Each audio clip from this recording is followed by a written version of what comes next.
Another short work week, but you're coming off another victory. Yeah, they're coming quick. I know the guys are looking forward to Thursday. We're back out here moving forward and looking home to being back in the Dome. Last week, Vernon Adams Jr. was Offensive Player of the Week. Might we get Alexander Hollins being it this week? I don't know. We'll see. Really working hard. I'm glad to see when guys do things the right way and work hard in practice and do the right things in the meeting room where it pays off on the field. So it's cool to see that because both those guys have been good leaders by example the whole way through. What was the decision process going into letting Travis Fulgham go? We really like Barry Hill. We like some of the other guys here that we think they're really good players, bring great energy, great effort. That guy was starting at receiver in the game and covering kickoffs with an amazing effort, which we're into stuff like that. So that's why that happened. You get Edmonton here on Thursday. What did you see from them with their effort in Toronto? Good team. They've lost a bunch. They've lost close games every single time. They have good players. Their quarterback's playing well. All those things. So. No different drill for us. We expect these West games to be battles and to be close, and we're trying to pull off the three in a row here with Calgary, Winnipeg, Edmonton. So we're trying to dedicate all our effort just to Thursday night at 7 o'clock and see if we can pull one more out here. Game 1, your offensive line gives up 6 sacks. Since then, not one. I think it's a reason why your offensive unit is performing as well as they have. What have you seen from them? Yeah, good on our O-line. We've had some moving parts, but guys, they don't complain.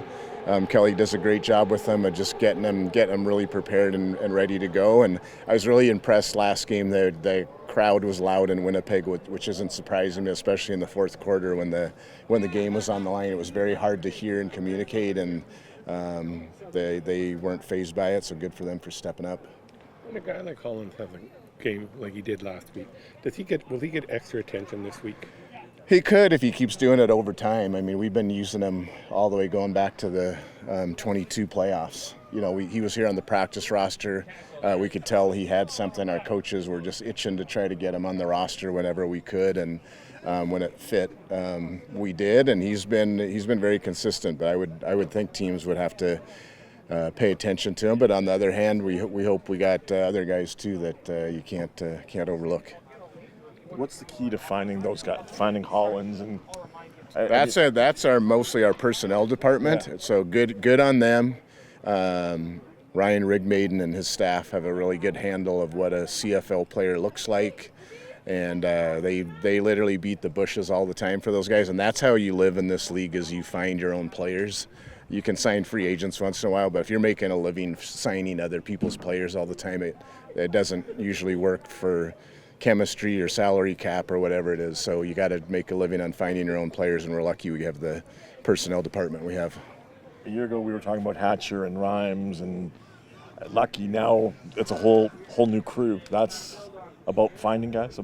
Yeah. We're trying to have the mix where we're not just changing everybody out all at once. Hatcher was the same boat as Hollins, where he came up here as a practice roster guy, and but we have the mix where we have Katoya coming back, we had McInnes coming back, we had Hollins coming back. So it's a mix of, you try not to just have everybody flip the whole thing over, but I think it's not a bad thing to have a few changes every year and go from there.